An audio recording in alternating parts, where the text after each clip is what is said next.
Welcome to Tuesday night Torah class, everyone. Thank you for joining us online and those of you that are here. Before we begin, why don't we open with a word of prayer? Heavenly Father, Yeshua, we thank you that we have an opportunity to gather freely and to be able to discuss your word. I pray, Father, that you give us wisdom and insight and help us to understand even the things that may be complicated. We ask that you continue to reveal yourself to us, instruct us the way in which we should go. We ask for your favor and your blessing upon this meeting and all those who are able to attend and even those who are not. And we ask that in Yeshua HaMashiach's name. Amen. All right. Well, thanks for joining us.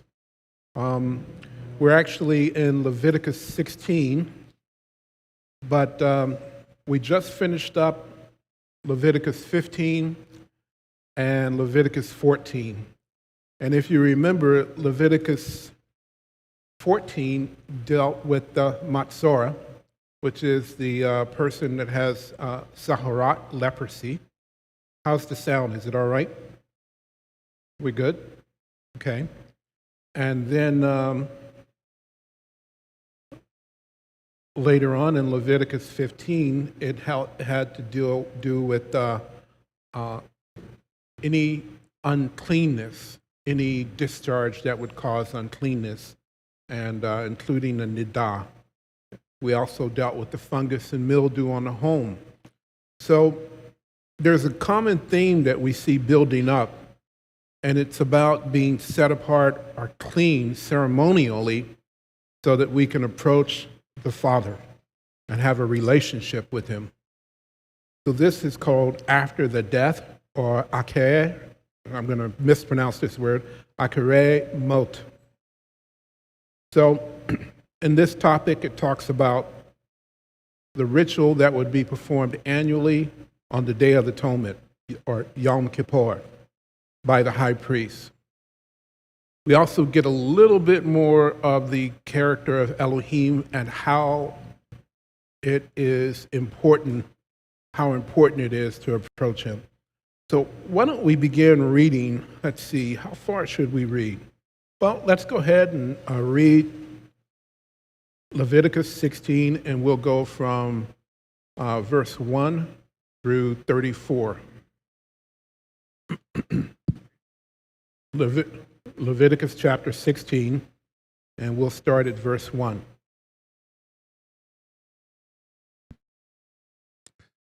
Wayikra, Leviticus 16, verses 1 through 34. And Yahweh spoke to Moshe after the death of the two sons of Aaron, when they drew near before Yahweh and died. And Yahweh said to Moshe, speak to Aaron, your brother, not to come in at all times to the Kodesh place inside the veil, before the lid of atonement, which is on the ark, lest he die, because I appear in the cloud above the lid of atonement. With this, Aaron should come into the Kodesh place with the blood of a young bull as a sin offering, and of a ram as a burnt offering. He should put on the Kodesh linen long shirt with linen trousers on his flesh, and gird himself with a linen girdle, and be dressed with the linen turban. They are Kodesh garments. And he shall bathe his body in water, and shall put them on. And from the congregation of the children of Israel, he takes 2 male goats as a sin offering, and 1 ram as a burnt offering. And Aaron shall bring the bull as a sin offering, which is for himself, and make atonement for himself and for his house. And he shall take the 2 goats and let them stand before Yahweh at the door of the tent of appointment. And Aaron shall cast lots of the 2 goats, 1 lot for Yahweh and the other lot for Azazel. And Aaron shall bring the goat on which the lot for Yahweh fell, and shall prepare it as a sin offering. But the goat on which the lot for Azazel fell is caused to stand alive before Yahweh, to make atonement upon it, to send it into the wilderness to Azazel. And Aaron shall bring the bull of the sin offering, which is for himself, and make atonement for himself and for his house, and shall slaughter the bull as the sin offering which is for himself, and shall take a fire holder filled with burning coals of fire from the altar before Yahweh, with his hands filled with sweet incense beaten fine, and shall bring it inside the veil. And he shall put the incense on the fire before Yahweh, and the cloud of incense shall cover the lid of atonement which is on the witness, lest he die. And he shall take some of the blood of the bull and sprinkle it with his finger on the lid of atonement on the east side.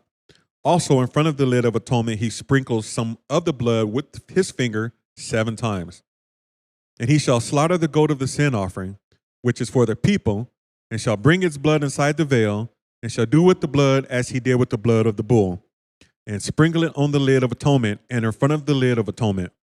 And he shall make atonement for the Kodesh place because of the uncleanness of the children of Israel, and because of their transgressions and all their sins. And so he does for the tent of appointment, which is dwelling with them in the midst of their uncleanness. And no man should be in the tent of appointment when he goes in to make atonement in the Kodesh place until he comes out. And he shall make atonement for himself and for his household and for all the assembly of Israel. And he shall go out to the altar that is before Yahweh and make atonement for it. And he shall take some of the blood of the bull and some of the blood of the goat and put it on the horns of the altar all around.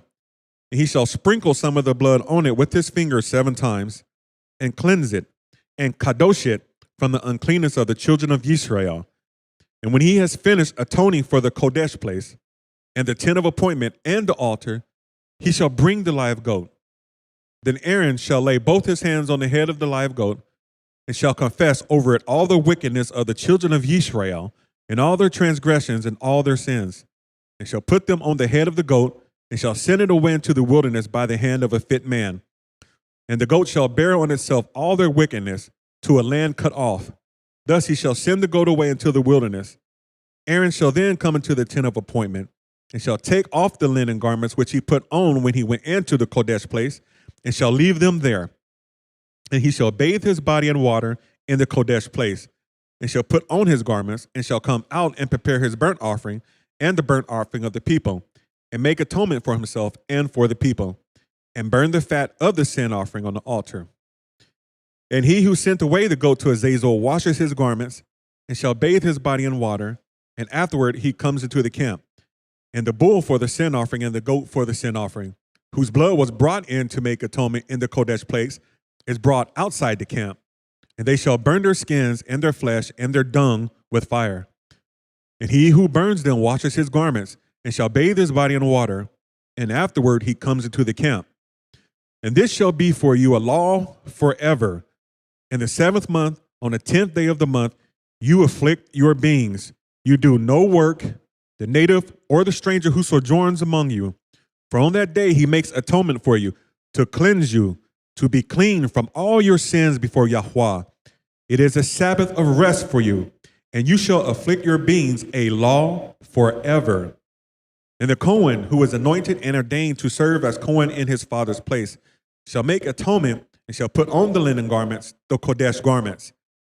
And he shall make atonement for the Kodesh Mikdash, and make atonement for the tent of appointment and for the altar, and make atonement for the Kohanim and for all the people of the assembly. And this shall be for you a law forever, to make atonement for the children of Israel for all their sins once a year. And he did as Yahweh commanded Moshe. Thank you, Alfonso. So the Day of Atonement. So let's begin with the question here. In the opening verses, God ties this section to a recent event in the lives of the Israelite. What event was that?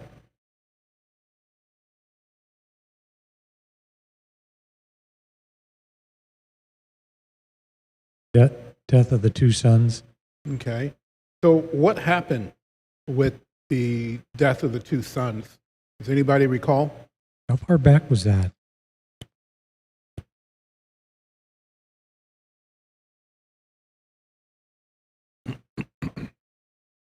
I'm sorry, How go far ahead. back was that? How far back was that? Yeah, That's a good question. I don't remember. because it seems They like a lot has brought- happened since. They brought strange fire to Yahweh. Okay.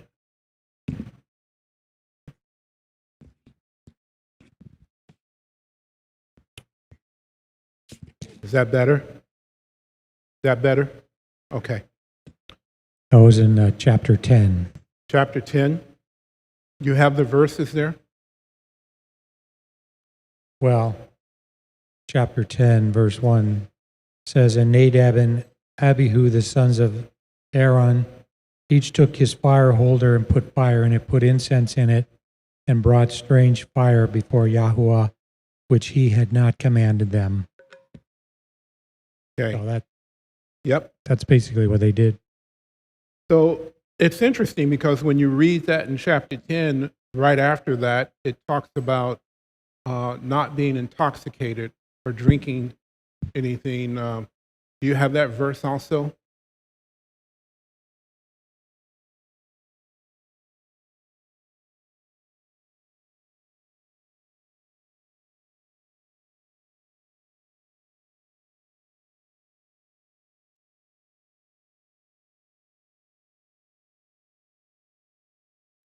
If not, if you find it later on, we can get there.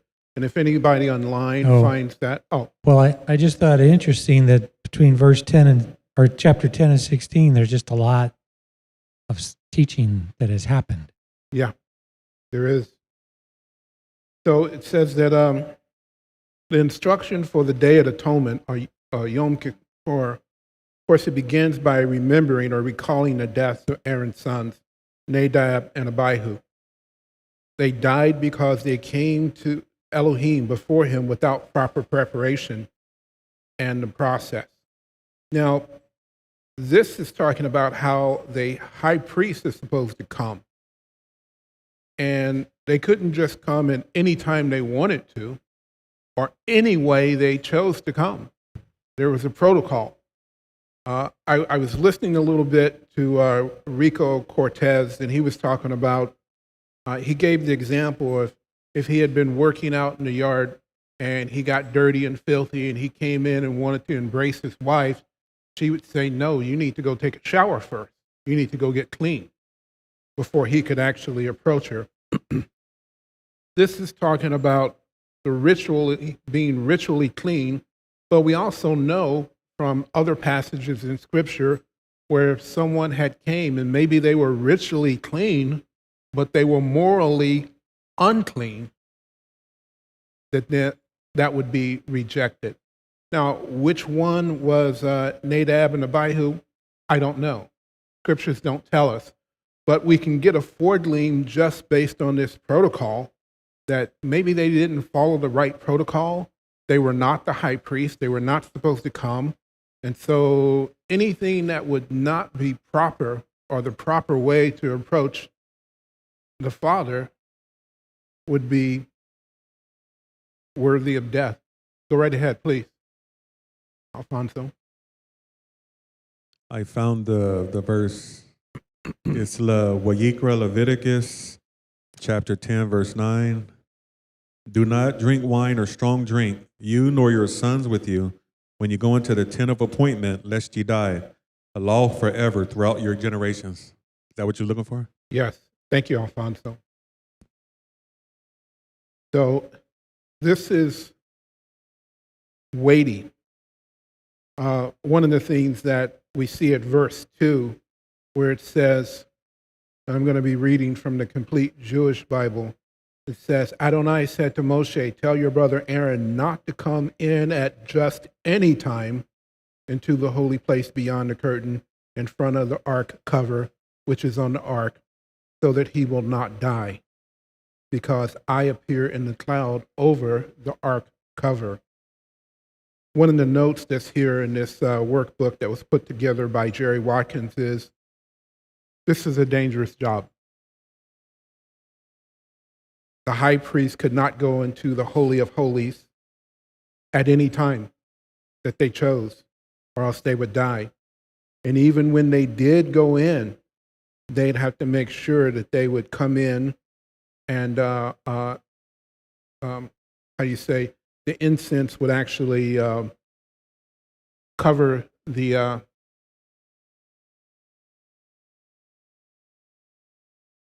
losing my words here, cover it so that they would not see. the Father, actually. Even though they were in the presence, they would not see him because the smoke from the incense would cover it. So the next question that we have here is, how is Aaron instructed to dress for this specific service? Before we go on, Mark's trying to adjust my sound. Now, is this better if I hold it closer? Okay. Got it.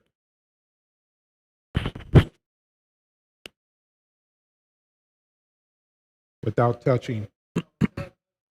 Oh, yeah? Wow.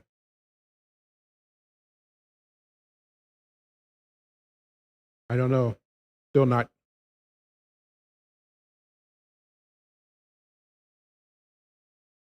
I don't know if that's better or not. Okay. All right. Sounds good.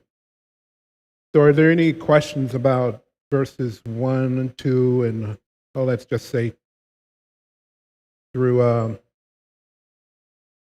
3? Any thoughts?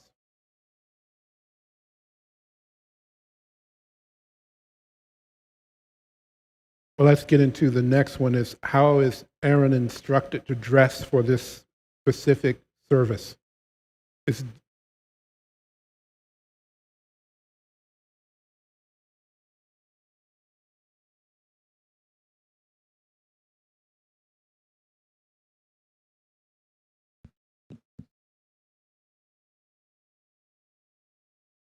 Go ahead. He should put on the Kodesh linen long shirt with the linen trousers on his flesh, and gird himself with the linen girdle, and be dressed with the linen turban. They are Kodesh garments, and he shall bathe his body in water, and shall put them on. Yeah. Says it's clothed only in white. So I kind of answered the next part of the question, is this different than usual? Keep talking. Okay. Test 1, 2, 3. We're good?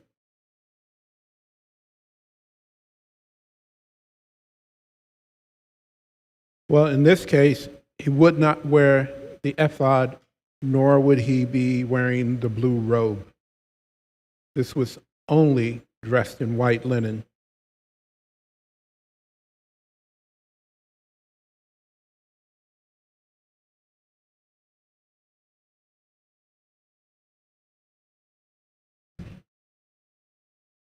So what sacrifice was he to offer first?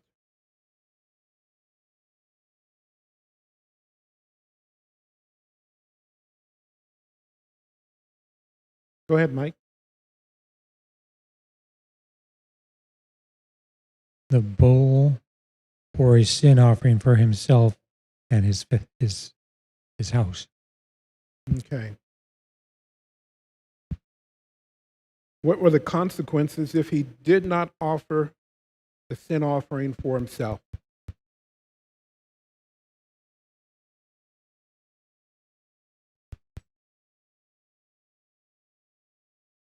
Would he be able to make atonement for the people? Well, quite possible that he would die.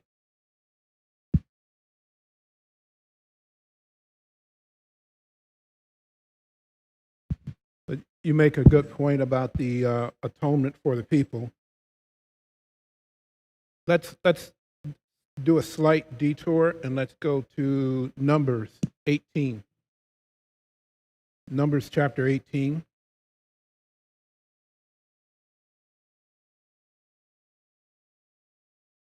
And I'm going to read from verses 1 through 7. This kind of shows how weighty this responsibility was.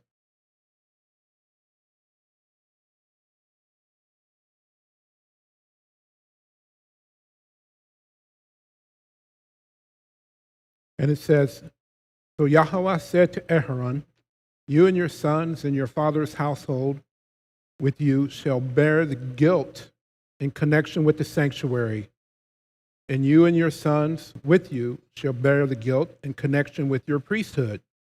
You bring with you also your brothers, the tribe of Levi, the tribe of your father, that they may be joined with you and serve you, while you and your sons with you are before the tent of the testimony. And they shall thus attend to your obligation and the obligation of all the tent. But they shall not come near to the furnishings of the sanctuary and the altar, or they, both they and you, will die. They shall be joined with you to attend the obligations of the tent of meeting, for all the service of the tent, but an outsider may not come near you. So you shall attend to the obligations of the sanctuary and the obligations of the altar, so that there will no longer be wrath on the sons of Israel. Behold, I myself have taken your fellow Levites from among you, the sons of Israel. They are a gift to you, dedicated to Yahweh to perform the service for the tent of meeting. But you and your sons shall attend to the priesthood for everything concerning the altar, and inside the veil you are to perform service. I am giving you the priesthood as a bestowed service, but the outsider who comes near shall be put to death. I read this because if we remember back with Korah and the rebels in that case, they were talking about being called and set apart, being holy, being kadosh. And what we gather here is that even though Israel was a set apart nation, he called out as a special function the Levites, and then he called out of them and Aaron and his sons as another special function to be the priests. So it could be said that all priests were Levites, but not all Levites were priests.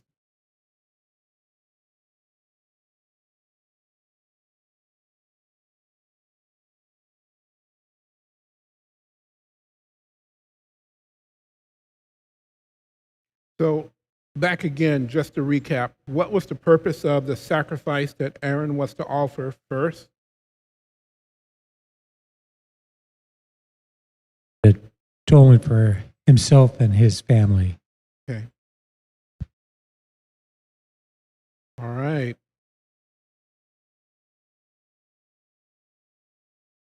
So what offering was to be made for the whole community?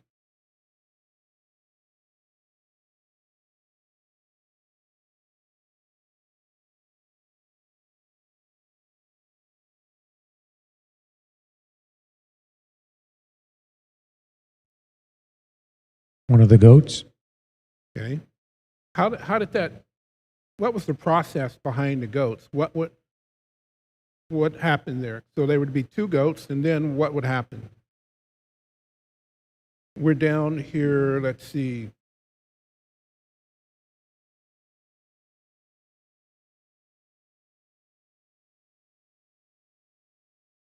In verse 7, 8.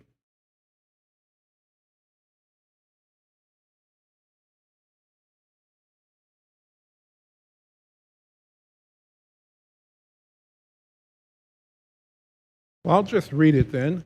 Let me go ahead. It says, he is to take two goats and place them before Yahweh at the entrance to the tent of meeting. Then Aaron is to cast lots for the two goats, one lot for Yahweh and the other for Azazel. Aaron is to present the goat whose lot fell to Yahweh and offer it as a sin offering. But the goat whose lot fell to Azazel is to be presented alive to Yahweh, to be used for making atonement over it by sending it away in the desert for Azazel.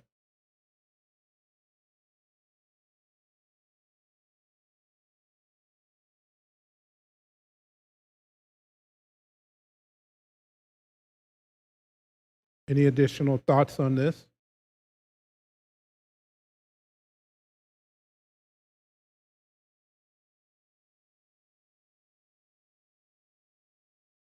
So this would be a sin offering for the people. Are you familiar with the term scapegoat? So then I'm going to call it scapegoat, would be set free in the wilderness, which would be carrying the sins of the people outside of the camp.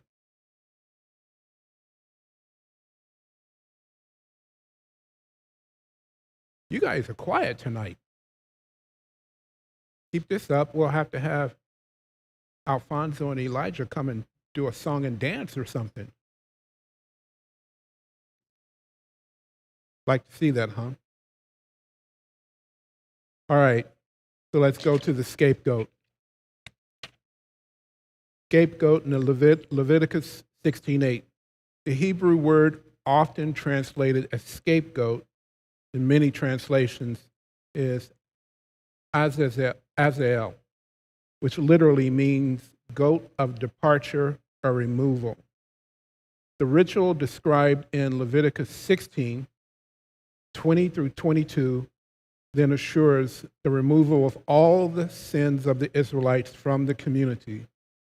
In practice, some people believe that the scapegoat may have been pushed off a deep cliff, eliminating the possibility of return. The term Azazel has been a topic of debate. Some believe that it is the name of a false god or a demon, or maybe even Satan. Others believe it is the name of one of the fallen angels referred to in Genesis 6:1 and 2. And still some others, and this is a debate that's been going on with rabbis and so on, believe that it is a rugged mountain cliff where the goat was cast down. I'm not going to take a position on what that meant, except that Scripture says the goat was sent away in the wilderness. So was the goat sent away by himself, or was there a process?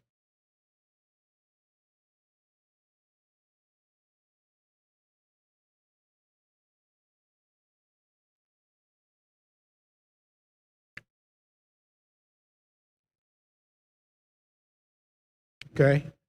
It says that in verse 21, after Aaron lays both hands on the head of the live goat and confess over it all the transgressions, crimes, and sins of the people of Israel, he is to put them on the head of the goat and then send it into the desert with a man appointed for the purpose.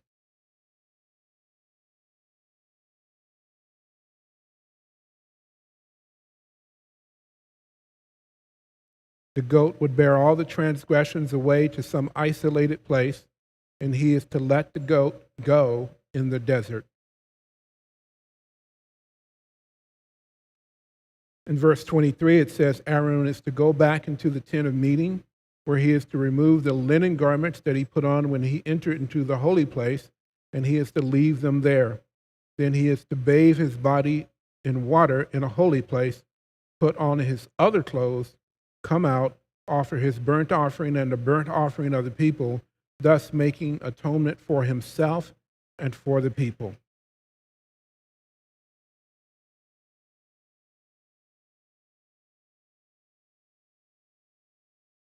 So verse 2 explains the danger to Aaron, the high priest, when he goes into the most holy place.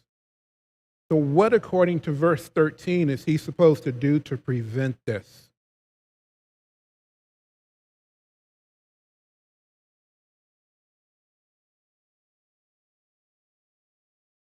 The danger being that he could die. So in verse 13, what is he supposed to do to prevent from dying?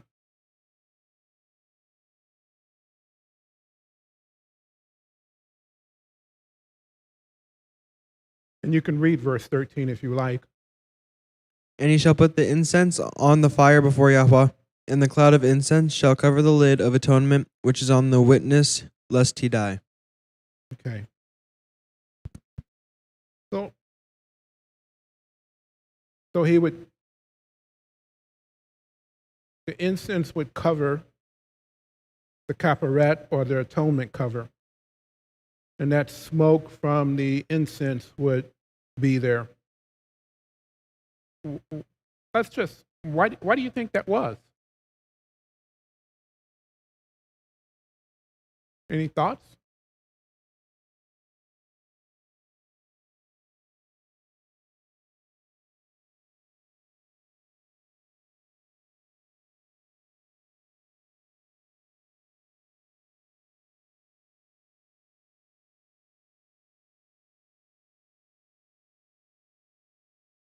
How dangerous is it to be in the presence of the God of Israel?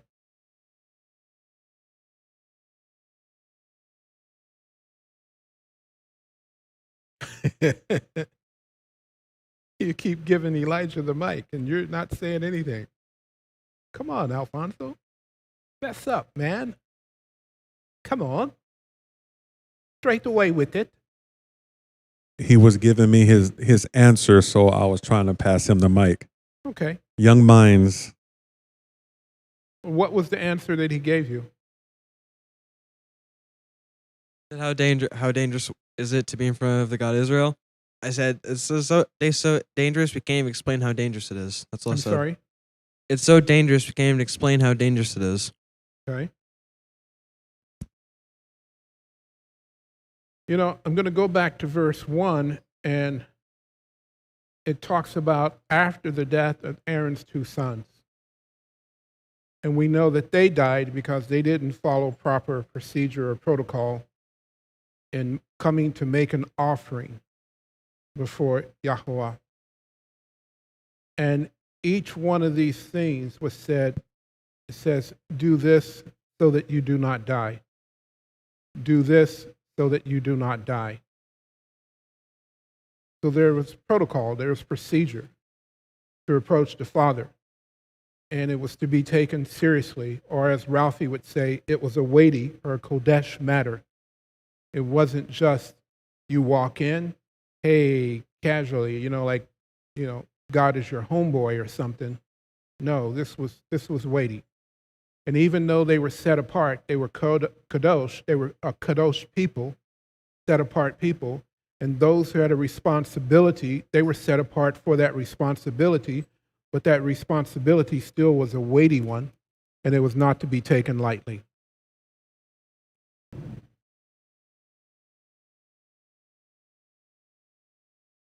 So kind of ran ahead, but it might be repeating a little bit, but that's okay. So the next question is, so after Aaron had made atonement for himself and his family, what did he do with the goat to which God's lot fell? Now this is the lot that was for Yahweh, for the goat that was for Yahweh. What did he do with that one?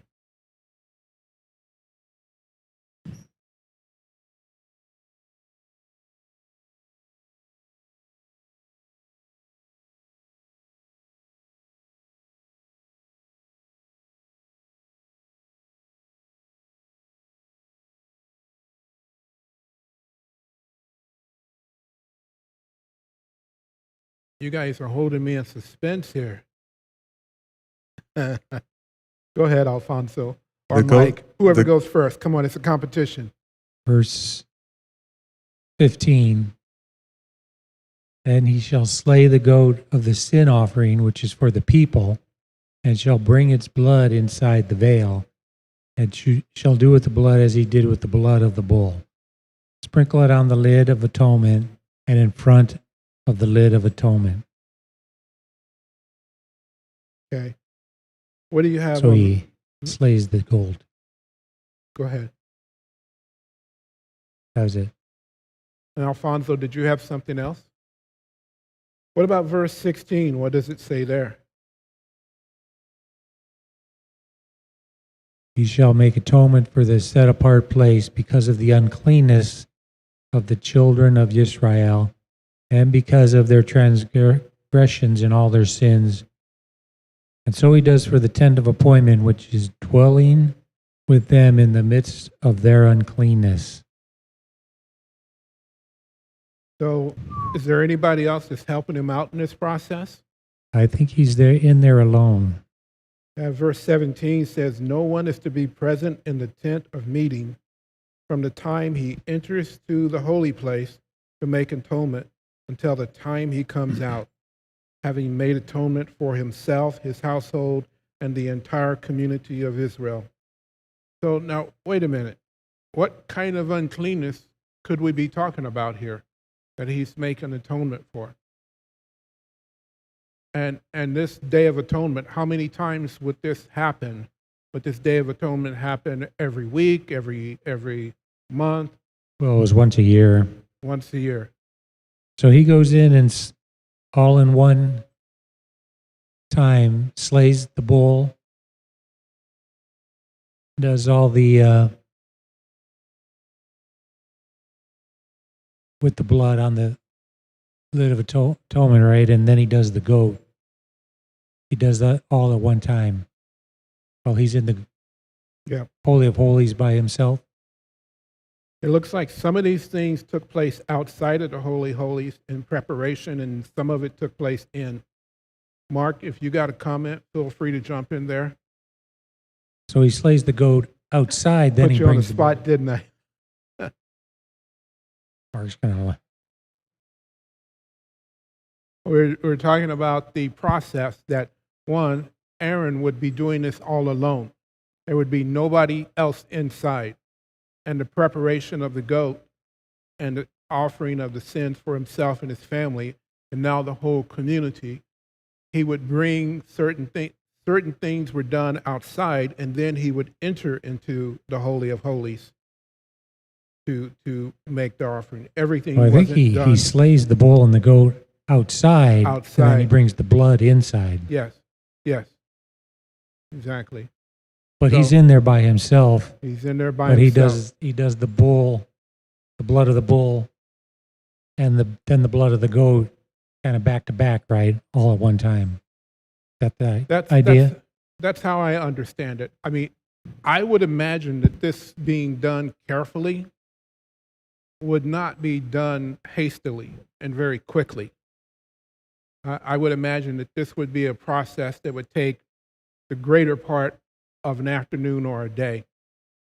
That it would not be, it just wouldn't be get in there, get it done, and be real quick, because, again, it's a weighty matter. And especially with being human, seeing what had happened before and getting these commands that, because Yahweh spoke to Moshe and said, "Tell Aaron this." And so these words that would say, "unless you die," or "so that you don't die," that would resonate with them and saying, okay, this is serious.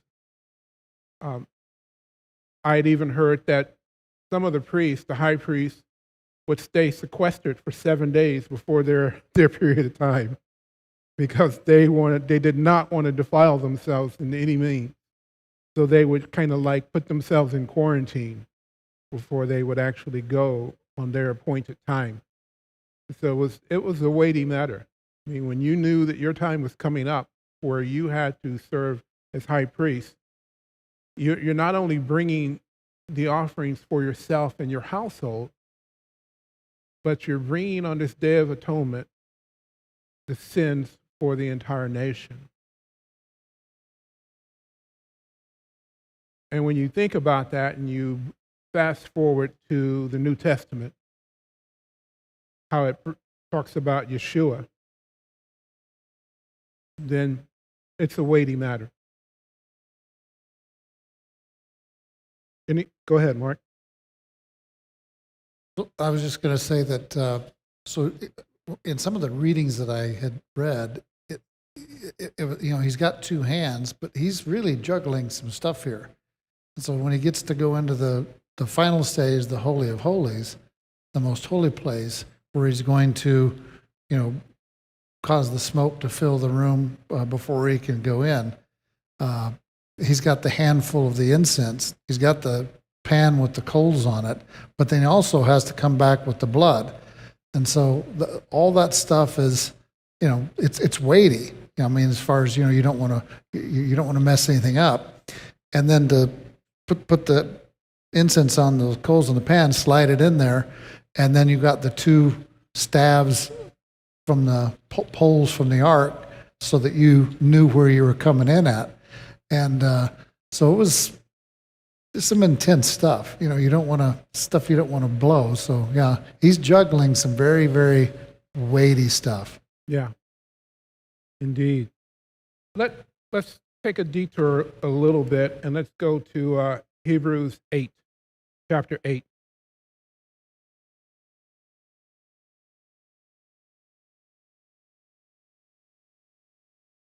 Give me a second to get there.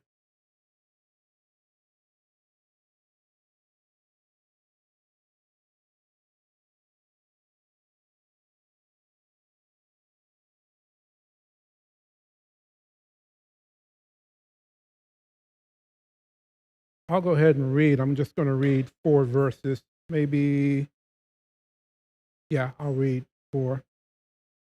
And it's that. Now, the main point in what has been said is this. We have such a high priest who has taken his seat at the right hand of the throne of majesty in the heavens, a minister in the sanctuary and in the true tabernacle, which is pitched not man, which Yahweh pitched, not man. For every high priest is appointed to offer both gifts and sacrifices. So it is necessary that this high priest have something to offer. This is interesting. It says, now if he were here on earth, referring to Yeshua, he would not be a priest at all, since there are those who offer the gifts according to the Torah of the law, who serve a copy and a shadow of the heavenly things, just as Moses was warned by God when he was about to erect the tabernacle, to see that you make all things according to the pattern which was shown to you on the mountain.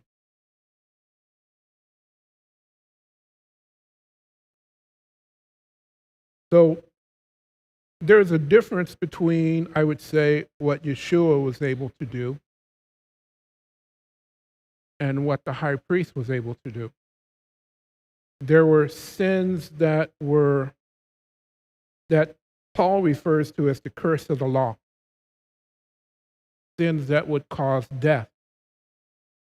The high priest couldn't go and make an atonement for a sin that caused death. I'm sorry? I didn't hear you.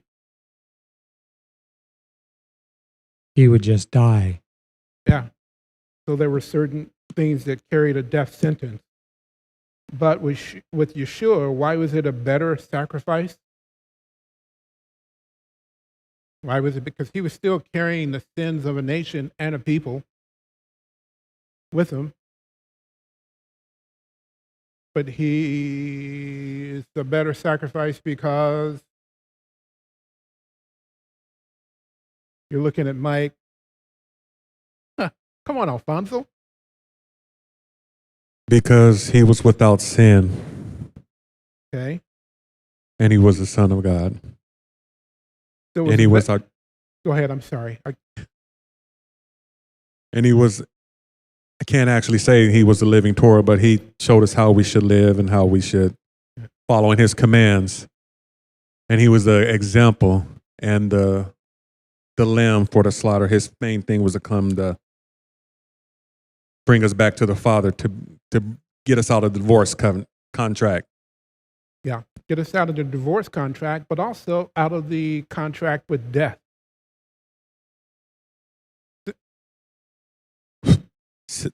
Yes, sin and death. All right. Go right ahead, Mark. Referring to the atoning work of Yeshua, is that what you're talking about? Yeah. So I was reading today that it's likened to what really happened is what was slain was the evil inclination. So the inclination to do evil. Our Hebrew brothers or brother Judah calls it the evil inclination. That's what was put to death. You know, so it says sin and death, but this evil inclination is what was put to death, which is really awesome because the the desire to do, or that which comes upon you to want to do evil is now removed away. And that's why the New Testament talks about now that we've clothed ourselves with the atoning work of Christ, the old man is gone. We're now a new man. Well, the new man doesn't have the evil inclination dominating him. Yeah. Thank you. I'm going to step back mentally a little bit. So what is symbolized? Oh, you have another comment? I had stepped away, but I had made some notes here of chapter 16. Whenever you have a moment, I'll speak about them. So I just want to let you know I have a few things to talk about. Go right ahead. Okay, so let me make sure I'm in the right spot here. Okay, so one of them is the Septuagint's rendering of, in verse 16, says, he shall make atonement for the holy place. And the Septuagint says, he shall make the holy place ritually acceptable. And you kind of hinted on that earlier, but the Septuagint says, we get this idea of atonement just to do away with sin, but it's really what was being done here, according to the Septuagint. He's making the holy place ritually acceptable to now do the things that need to be done. A cleansing, right?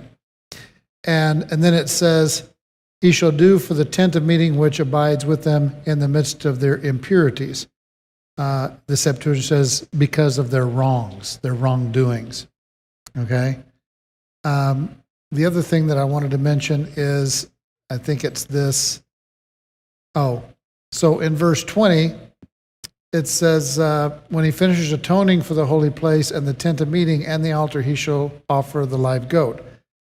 And the Septuagint says, and he shall finish making the holy place and the tent of witness and the altar ritually acceptable, and he shall pronounce it clean.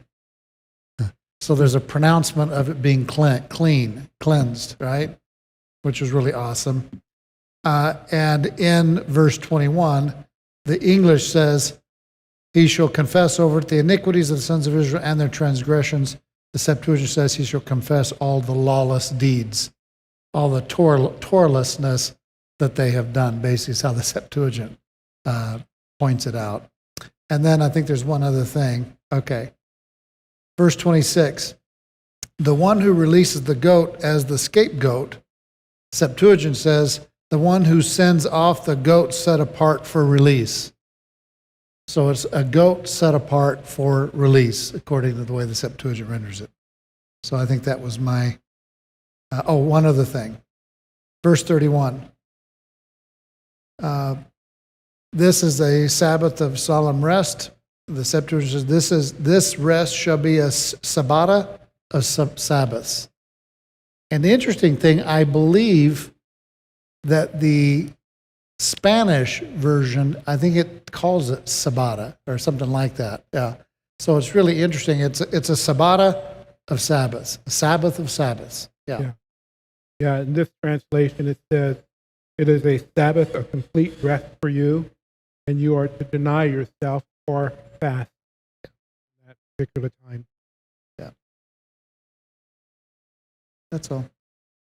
So what was significant about the white linen? Any thoughts anywhere else in Scripture where we hear about white linen? Revelation. You're going to be talking about that coming up. Mike, did you have a comment? I'm going to mention that myself. Okay. So what was white linen? What did it represent? Well, according to Revelation, it says it represents the righteous acts of the saints.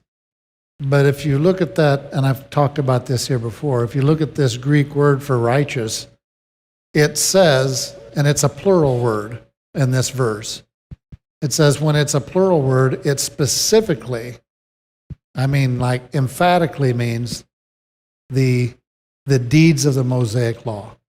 Yeah. That's the only thing that actually, to be righteous without the instructions, the Torah, on how, and I'm going to use this because we say this a lot, on how to, one, have a vertical relationship with the Father, a horizontal relationship with mankind. How do we say, you love God and then you love your neighbor as yourself? The Torah is giving instruction on how to have those relationships. And it's not based on our opinion, it's based on the Father's opinion. Because if we look at this and we look at the instruction here, he's paving the way with the instructions given to Moses to give to Aaron on how to approach him so that you won't die, so that the high priest won't die, so that there can be atonement made on the Day of Atonement, which is an appointed time. So you can't just come in anytime you want, any way you want. You have to follow the protocol.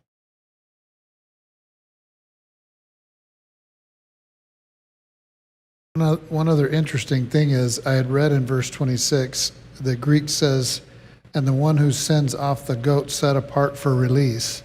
It's interesting that it uses this word release here because I'm going to look here in the Septuagint. I think it's 26. Yeah.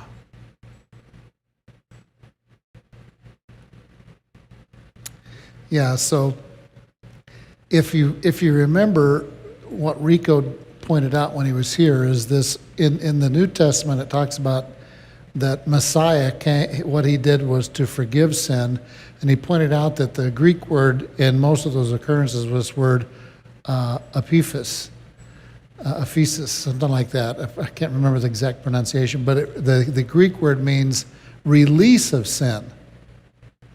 So, which lines up with what's happening on the Day of Atonement here. It's the goat for release. Mm-hmm. And so what Yeshua came to do was to give a release. So like you said, this is the year of release, when he was reading Isaiah 53. So I came to proclaim the year of release, liberty.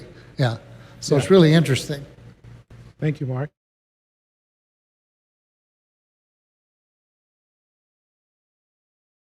So we kind of touched on this a little bit in terms of the procedure to be followed with the second goat after Aaron had completed the sacrifices for himself and for the Israelites. What symbolism do we see here? Is there anything else that we see?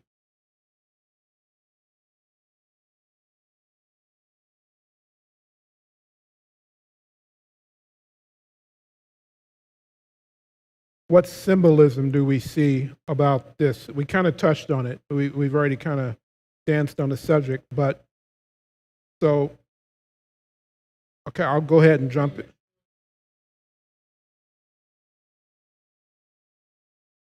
Yeah, the second goat. What symbolism is there? Well, I would say, like we talked about release, but it's to never come back. So it's been sent away. It doesn't return. So like the Almighty said, when I forgive you of your sin, it will be remembered no more. In other words, it's gone. It's not coming back. It's gone. And that's released completely. Just like a debt, when the debt is released, no one will ever come back to you and say, here's your debt. It's completely been absolved. Yeah. One of the things that it mentions here, it says, a man appointed for the purpose or another man.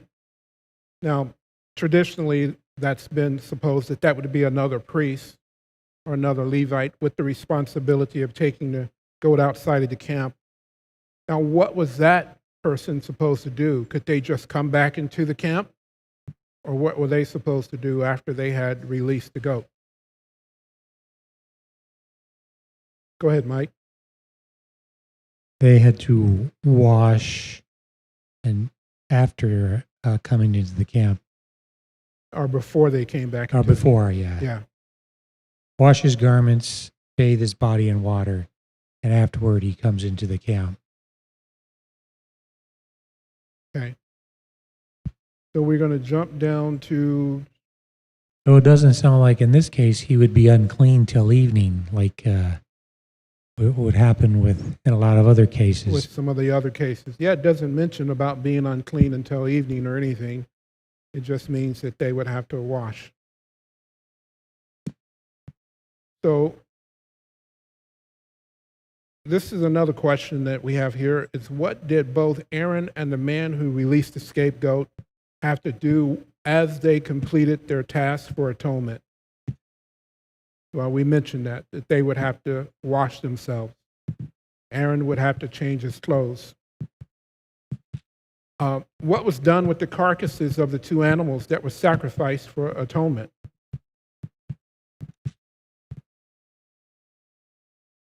We're going to start there in verse 27. It starts telling us. So I'm giving you clues and hints. They take them out of the camp and burn. And then what Seems about? like they burn the whole thing. I'm sorry. Go Yeah, ahead. Seems like they burn the whole thing. Yeah. And what about the person who burning them? And he likewise washes his garments, bathes his body, and then he can go to the camp. Enter back into the camp. So all these things, the carcasses, the bull, the sacrificial goat, they were all burned up outside of the camp.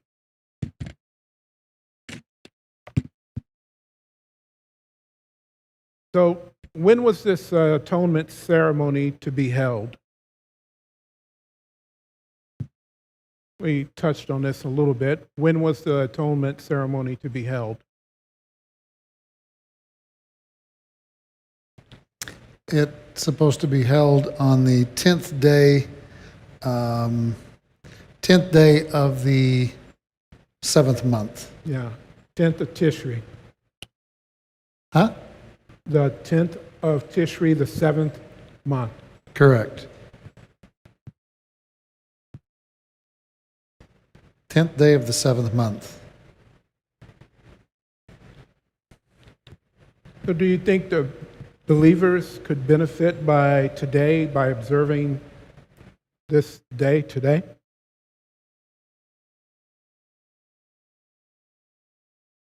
You think we could benefit from it? In what way? I see you're nodding your head. Yeah. Mike, please. Mike.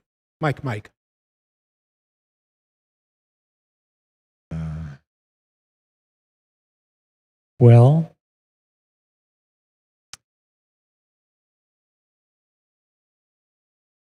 No wrong or right, wrong answer. a deep subject. I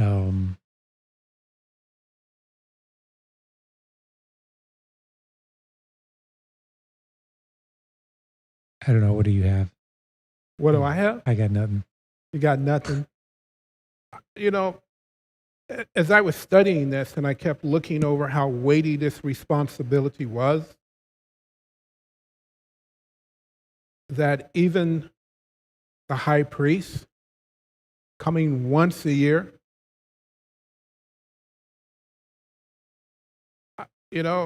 imagine you have this once a year event.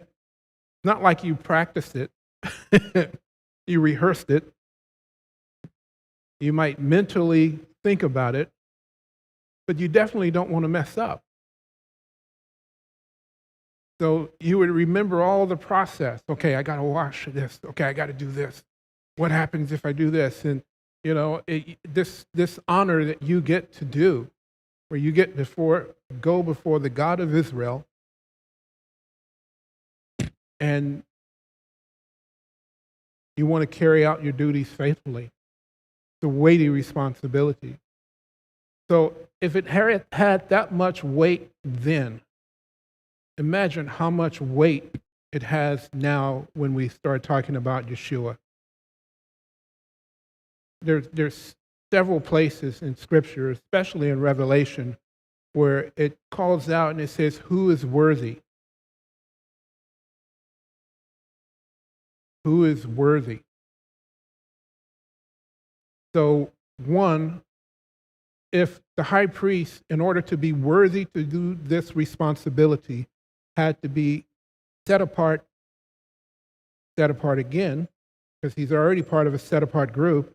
Now he's going to be set apart, and he has to go through the ritual cleaning to come in.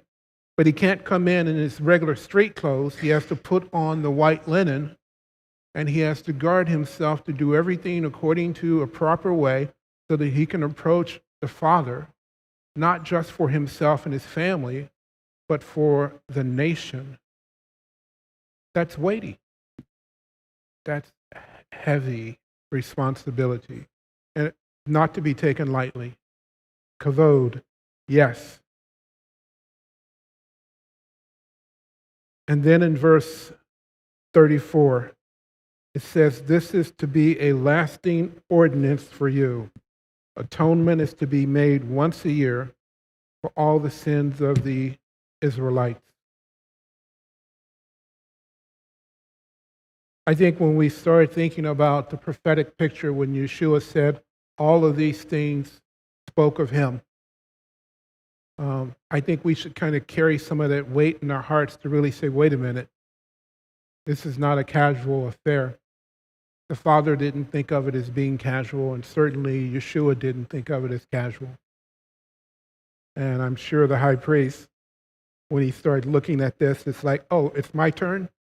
Yeah, make sure you do it right because you don't want to die. That was pretty weighty. We're going to stop here at the end of chapter 16. And if my understanding is that next week, Mark's going to start getting into the book of Daniel, chapter 7. So you can read ahead for that. And we may come back to Leviticus at some point. Depends on what the schedule permits. But thank you guys online, and thank you all those who are here. Let's go ahead and thank the Father for the portion that he's given us today. Heavenly Father, Yahweh, we thank you that we get an opportunity to look into the tabernacle that we cannot enter ourselves. We get to look and see what kadosh, set apart and holy, means. We get a glimpse of your character and the fact that you desire to have a relationship with mankind. Father, I pray that we will always honor things that are sacred and set apart, and treat you and your word as sacred and set apart, and the garments of righteousness, your word being righteous, that this will be written on our hearts, and not just a sometime once a week, once a year item that we put on when we go to a festival, Father, but that we allow ourselves to be bathed in your word and the living water of Yeshua HaMashiach. And we ask this petition in Yeshua's name and character and accomplishment. Amen. Thank you guys for joining us. We look forward to seeing you back next week when we get into Daniel chapter 7 with Mark Webb. Later. We thank you so much for bringing understanding and clarity to the scriptures here in Leviticus. Thank you, Paul.